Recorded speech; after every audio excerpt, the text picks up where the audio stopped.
أعوذ بالله من الشيطان الرجيم. بسم الله الرحمن الرحيم. وإذا سمعوا ما أنزل إلى الرسول ترى أعينهم تفيض من الدمع مما عرفوا من الحق يقولون ربنا آمنا فاكتبنا مع الشاہدین۔ اور جب سنتے ہیں وہ جو رسول کی طرف نازل کیا گیا تو دیکھو گے کہ ان کی آنکھیں آنسوں سے ابل پڑتی ہیں، اس لیے کہ وہ حق کو پہچان گئے۔ کہتے ہیں کہ ہمارے رب، ہم ایمان لائے، پس تو ہمیں حق کے گواہوں کے ساتھ لکھ دے۔ وَإِذَا سَمِعُوا مَا أُنزِلَ إِلَى الرَّسُولِ، اور جب یہ لوگ سنتے ہیں جو رسول کی طرف نازل کیا گیا۔ جب حبشہ کی طرف ہجرت کرنے والے صحابہ کرام رضی اللہ تعالی عنہم نجاشی کے دربار میں جمع تھے اور مشرکین مکہ کا وفد بھی وہاں موجود تھا، تو اس وقت نجاشی نے حضرت جعفر طیار رضی اللہ تعالی عنہ سے عرض کی، کیا آپ رضی اللہ تعالی عنہ کی کتاب میں حضرت مریم رضی اللہ تعالی عنہ کا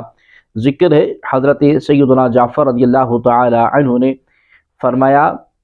کہ قرآن پاک میں ایک مکمل صورت حضرت مریم رضی اللہ تعالی عنہ کی طرف منسوب ہے۔ پھر سورہ مریم اور طٰہٰ کی چند آیات تلاوت فرمائی تو نجاشی کی آنکھوں سے اشک رواں ہو گئے۔ اس طرح جب پھر حبشہ کا وفد سرکار عالی وقار صلی اللہ تبارک و تعالی علیہ وآلہ وسلم کی خدمت میں حاضر ہوا، جس میں 70 آدمی تھے، اور تاجدار رسالت صلی اللہ تبارک و تعالی علیہ وآلہ وسلم نے ان کے سامنے سورہ یاسین کی تلاوت فرمائی تو اسے سن کر وہ لوگ زار و قطار رونے لگے۔ اس آیت میں ان واقعات کی طرف اشارہ ہے۔ انہیں سب کے متعلق فرمایا گیا کہ جب یہ لوگ اس کو سنتے ہیں جو رسول کریم صلی اللہ علیہ وسلم کی طرف نازل کیا گیا تو تم دیکھو گے کہ ان کی آنکھیں آنسوؤں سے ابل پڑتی ہیں، کیونکہ وہ حق کو پہچان گئے اور وہ کہتے ہیں، اے ہمارے رب، ہم محمد مصطفیٰ صلی اللہ تبارک و تعالی علیہ وآلہ وسلم پر ایمان لائے اور ہم نے ان کے برحق ہونے کی شہادت دی، پس تو ہمیں حق کی گواہی دینے والوں کے ساتھ لکھ دے اور ہمیں اس حبیب کریم صلی اللہ تبارک و تعالی علیہ وآلہ وسلم کی امت میں داخل فرما جو روز قیامت تمام امتوں کے گواہ ہوں گے۔ اور یہ بات انہیں انجیل سے معلوم ہو چکی تھی۔ اس آیت سے معلوم ہوا کہ ذکر الہی کے وقت عشق و محبت میں رونا اعلیٰ عبادت ہے۔ اس طرح عذاب الہی کے خوف اور رحمت الہی کی امید میں رونا بھی عبادت ہے۔ بہت سے عاشقان قرآن کی تلاوت کرتے ہوئے جھومتے ہیں، یہ قرآن کریم سے لذت و سرور حاصل ہونے کی وجہ سے ہوتا ہے۔ صبح کی خوشگوار ہوا سے نرم شاخیں حرکت کرتی ہیں اور تلاوت کرنے والا رحمت الہی کی نسیم سے ہلتا ہے۔ حضرت ابو موسیٰ اشعری رضی اللہ تعالی عنہ سے روایت ہے کہ حضور سید المرسلین صلی اللہ علیہ وسلم نے ارشاد فرمایا، جو مومن قرآن پڑھتا ہے اس کی مثال ترنج کی سی ہے کہ خوشبو بھی اچھی ہے اور مزہ بھی اچھا ہے، اور جو مومن قرآن نہیں پڑھتا وہ کھجور کی مثل ہے کہ اس میں خوشبو نہیں مگر مزہ شیریں ہے، اور جو منافق قرآن پڑھتا ہے وہ پھول کی مثل ہے کہ اس میں خوشبو ہے مگر مزہ کڑوا ہے، اور جو منافق قرآن نہیں پڑھتا وہ اندرائن کی مثل ہے کہ اس میں خوشبو بھی نہیں اور مزہ بھی نہیں ہے۔ حضرت سیدہ عائشہ صدیقہ رضی اللہ تعالی عنہا سے مروی ہے کہ رسول اللہ صلی اللہ علیہ وسلم نے ارشاد فرمایا، جو قرآن پڑھنے میں ماہر ہے وہ کرامن کاتبین کے ساتھ ہے، اور جو شخص رک رک کر قرآن پڑھتا ہے اور وہ اس پر شاک ہے، یعنی اس کی زبان آسانی سے نہیں چلتی، تکلیف کے ساتھ ادا کرتا ہے، اس کے لیے 2 اجر ہیں۔ تلاوت قرآن کے وقت رونا مستحب ہے۔ یہ اللہ تبارک و تعالیٰ کے جلیل القدر بندوں کا طریقہ ہے کہ بلند مراتب پر پہنچنے کے باوجود بھی ان کی دلی کیفیات یہ ہوتی ہیں کہ جب ان کے سامنے کلام الہی کی آیات پڑھی جاتی ہیں تو انہیں سن کر وہ اللہ تبارک و تعالیٰ کے خوف سے رونے لگتے ہیں، جیسا کہ سورہ مریم کی آیت نمبر 58 میں بیان ہوا۔ اسی طرح ان کی ایک اور کیفیت بیان کرتے ہوئے اللہ تبارک و تعالیٰ ارشاد فرماتا ہے، اللہ نزل احسن الحدیث کتابا متشابہا مثانی تقشعر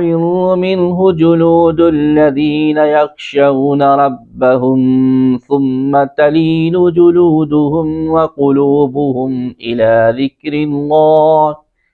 اللہ نے سب سے اچھی کتاب اتاری کہ ساری ایک جیسی ہے،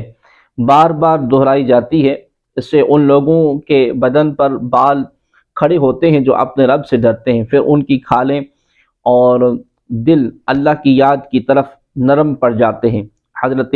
سعد بن ابی وقاص رضی اللہ تعالی عنہ سے روایت ہے کہ حضور پر نور صلی اللہ تبارک و تعالی علیہ وآلہ وسلم نے ارشاد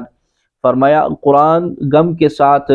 نازل ہوا تھا، جب تم اسے پڑھو تو رو، اور اگر رو نہ سکو تو رونے کی شکل بناؤ۔ حضرت بریدہ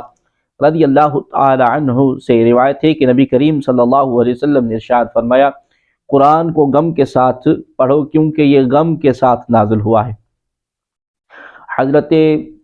عبداللہ بن عباس رضی اللہ تعالی عنہما فرماتے ہیں، جب تم سورہ سبحان میں سجدہ کی آیت پڑھو تو سجدہ کرنے میں جلدی نہ کرو یہاں تک کہ تم رو، اگر تم میں سے کسی کی آنکھ نہ روئے تو دل کو رونا چاہیے، اور تکلف کے ساتھ رونے کا طریقہ یہ ہے کہ دل میں حزن اور ملال کی حاضری دل میں حزن اور ملال کو حاضر کرے، کیونکہ اس سے رونا پیدا ہوتا ہے۔ امام محمد غزالی رحمۃ اللہ تعالی علیہ فرماتے ہیں، غم ظاہر کرنے کا طریقہ یہ ہے کہ قرآن کے ڈرانے، وعدہ اور عہد و پیمان کو یاد کرے، پھر سوچے کہ اس نے اس کے احکامات اور ممنوعات میں کتنی کوتاہی کی ہے، تو اس طرح وہ ضرور غمگین ہوگا اور روئے گا۔ اور اگر غم اور رونا ظاہر نہ ہو جس طرح صاف دل والے لوگ روتے ہیں، تو اس غم اور رونے کے نہ پائے جانے پر روئے، کیونکہ یہ سب سے بڑی مصیبت ہے۔ وَمَا لَنَا لَا نُؤْمِنُ بِاللَّهِ وَمَا جَاءَنَا مِنَ الْحَقِّ وَنَطْمَعُ أَن يُدْخِلَنَا رَبُّنَا مَعَ الْقَوْمِ الصَّالِحِينَ فَأَثَابَهُمُ اللَّهُ بِمَا قَالُوا جَنَّاتٍ